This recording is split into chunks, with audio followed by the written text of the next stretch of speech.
नमस्कार।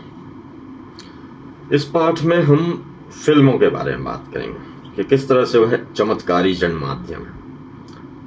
एक फिल्म चित्र है, फिल्म शब्द है, फिल्म आंदोलन है, फिल्म नाटक है, फिल्म संगीत है, फिल्म एक कहानी है, फिल्म हजारों अभिव्यक्ति पूर्ण श्रव्य एवं दृश्य आख्यान है।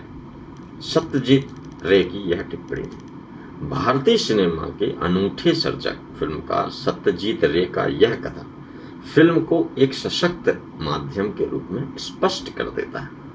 फिल्म एक शक्तिशाली जन माध्यम है और मानव मस्तिष्क को गहराई तक प्रभावित करने की इसमें अकूत क्षमता है। यह कला और सौंदर्य का अद्भुत संगम है जो न केवल मानव मन को मत देता है अपितु उसकी आदतों और व्यवहार को भी परिवर्तित करता है। फिल्में आदमी की अनुभूतियों को स्पर्श करती हैं और उसकी भावनाओं को आंदोलित करती हैं। भारत में एक जन माध्यम के रूप में सिनेमा का गौरवशाली अतीत और प्रभाव रहा है। फिल्म निर्माण एक योजनाबद्ध संयोजनात्मक प्रबंधन का अनुरूप उदाहरण है।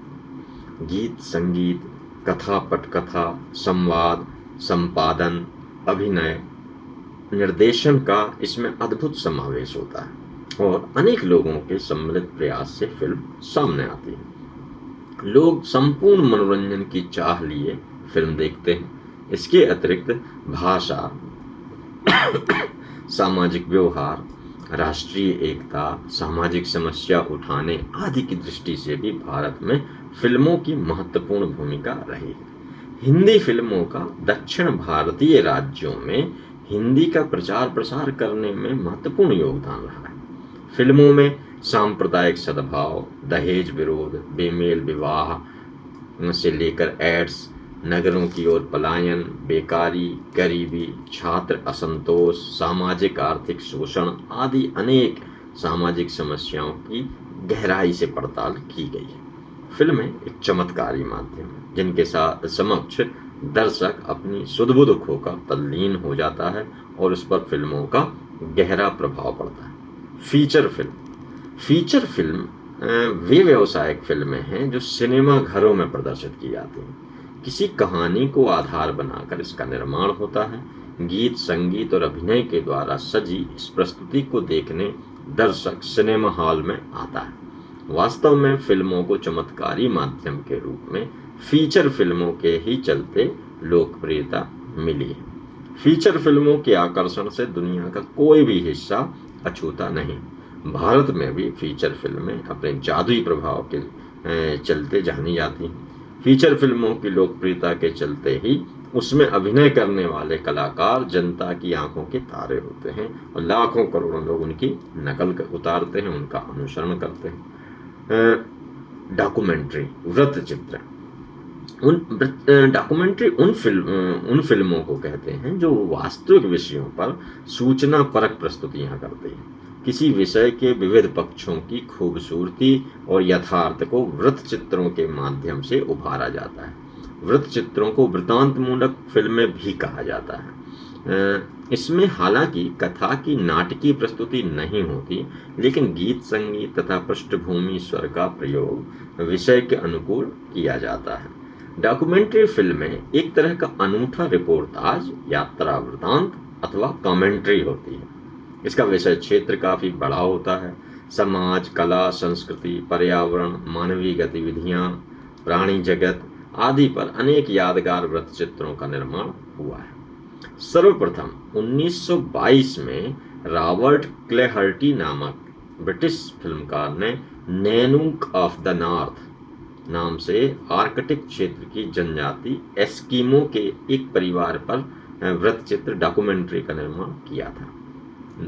जॉन ग्रियर्सन को डॉक्यूमेंट्री फिल्म विधा को प्रतिष्ठित और लोकप्रिय बनाने का श्रेय दिया जाता है।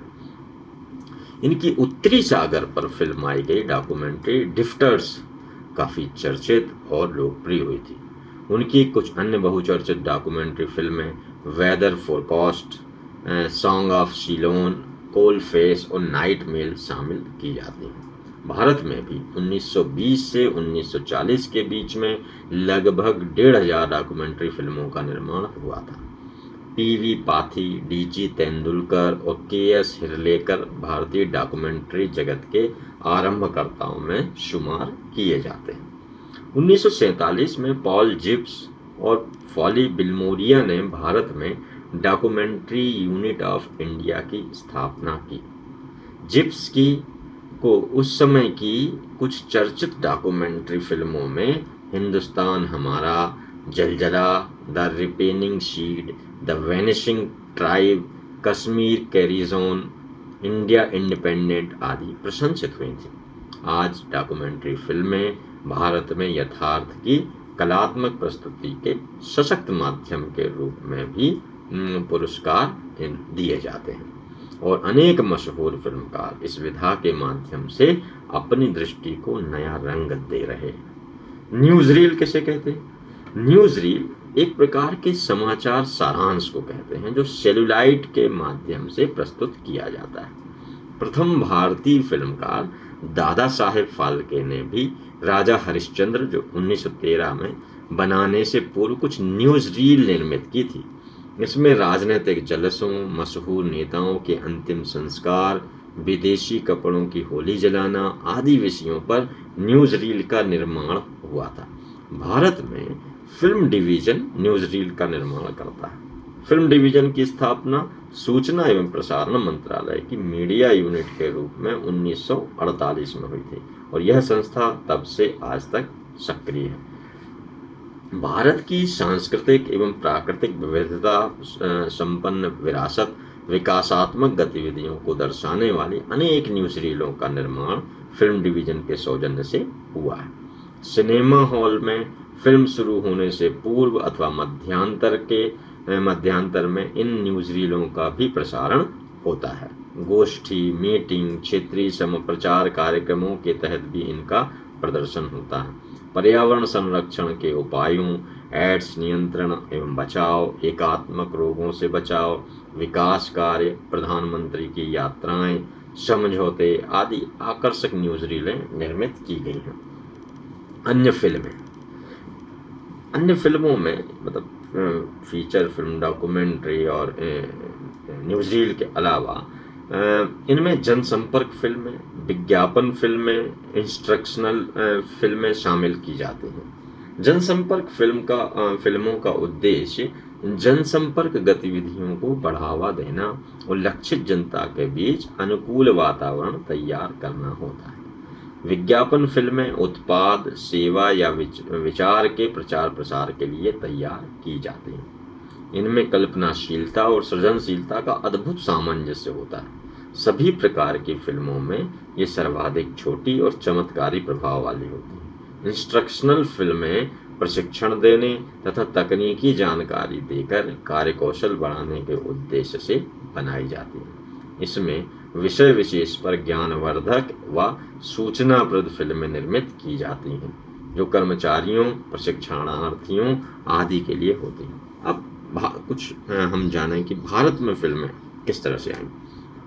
मुंबई में वाटसन होटल में 7 जुलाई 1896 को लुक्वेर ब्रदर्स ने पहली बार फिल्म का प्रदर्शन किया। यह भारत के सिनेमा की शुरुआत थी। विश्व में सिनेमा के पदार्पण से के 1 वर्ष पश्चात ही भारत भी इस जनमाध्यम से परिचित हो गया था।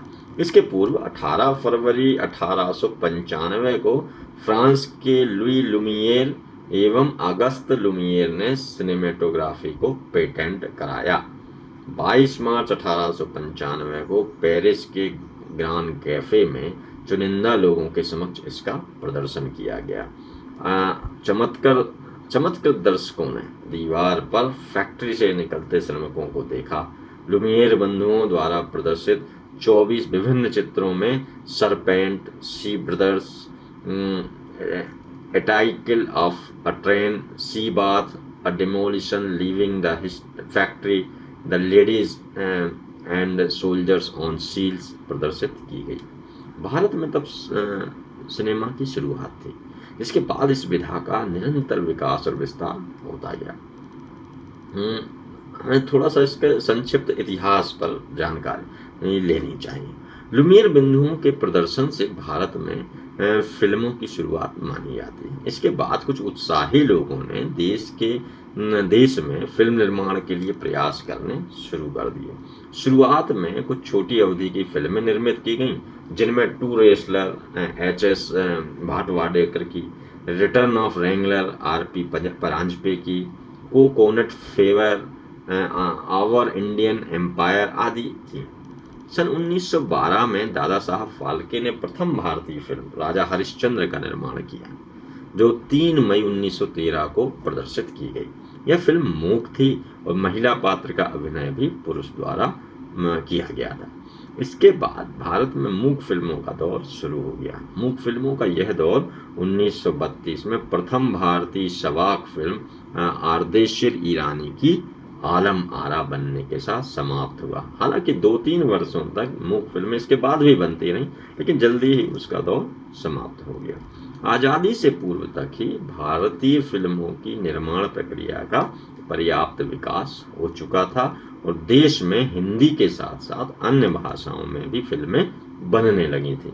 दादा साहब फाल्के ने बाद में लंका दहन, कालिया मर्दन आदि फिल्में भी बनाई।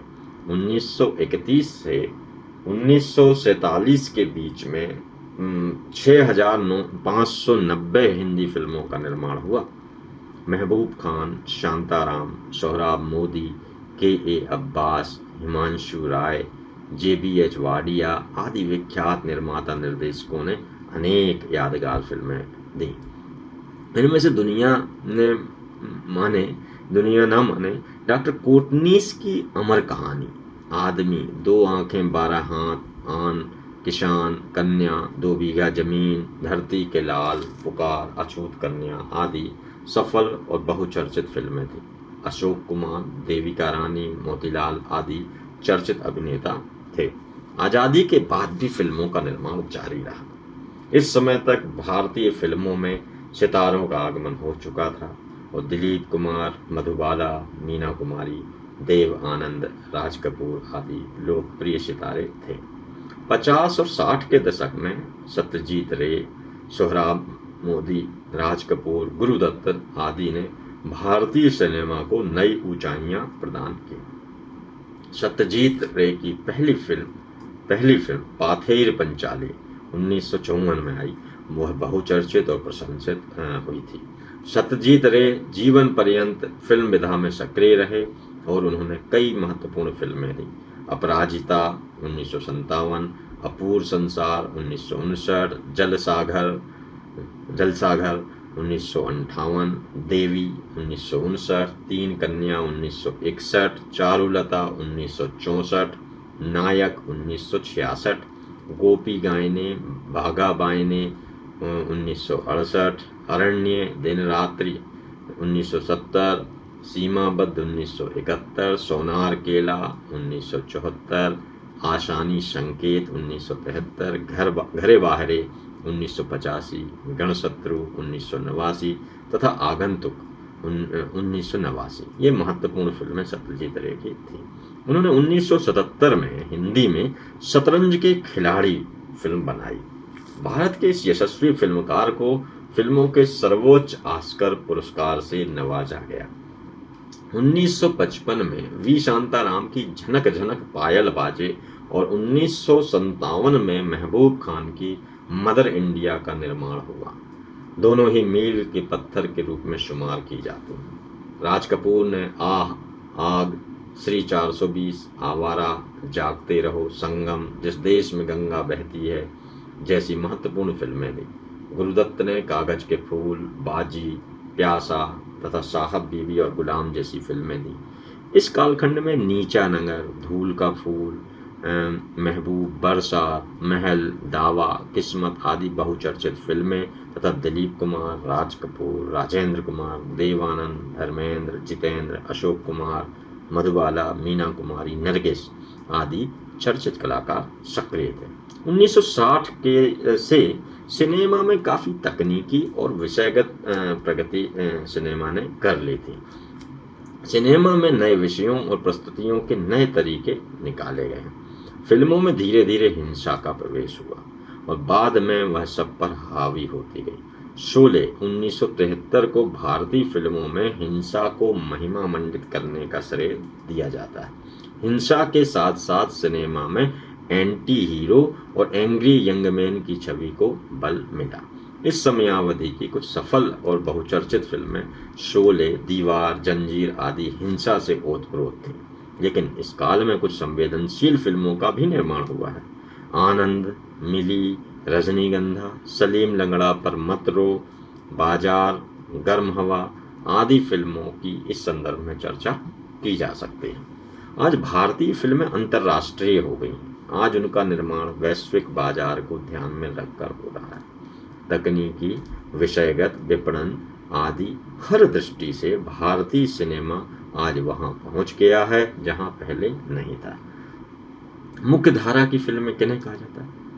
मुख्य धारा फिल्मों में उन फिल्मों को सम्मिलित किया जाता है जिनका निर्माण व्यावसायिक दृष्टि से लोकप्रियता को ध्यान में रखकर किया जाता है। इस प्रकार की फिल्में गीत संगीत मारधाड़ से भरपूर होती हैं और दर्शकों का मनोरंजन कर पैसा कमाना इनका मुख्य उद्देश्य होता है। इन्हें लोकप्रिय सिनेमा, पॉपुलर फिल्में भी कहा जाता है। समानांतर फिल्में, पैरेलल सिनेमा जिसको हम कहते हैं। भारत में फिल्मों को आम आदमी मनोरंजन का ऐसा साधन मानता है जो यथार्थ से दूर होती हैं। समानांतर फिल्में सिनेमा की उस धारा का प्रतिनिधित्व करती हैं जिसमें उस मान्यता के विपरीत यथार्थ परक और जीवन की सच्चाइयों को रूबरू कराती फिल्में होती हैं। सत्यजीत रे की पाथेर पंचाली जो 1954 में आई से भारत में समानांतर फिल्म धारा की औपचारिक शुरुआत मानी जाती है। सत्यजीत रे की फिल्मों के अतिरिक्त गर्म हवा, भुवन सोम, सलीम लंगड़े पर मत रो, निशांत, मंथन, जुनून, त्रिकाल, पार, अर्धसत्य, परिणति, अंकुर, मृगया, तरंगे, मम्मू, सूरज का सातवां घोड़ा, 1084 की माँ आदि इस धारा की प्रतिनिधि फिल्में मानी जाती हैं। क्षेत्रीय फिल्में, भारत में हिंदी फिल्मों के साथ साथ क्षेत्रीय फिल्में भी शुरुआती वर्षों से ही लोकप्रिय रही हैं। मराठी फिल्में संत ज्ञानेश्वर और संत तुकाराम आज भी क्लासिक मानी जाती हैं। दक्षिण में तमिल, मलयालम और तेलुगु फिल्मों का काफी विकास हुआ है।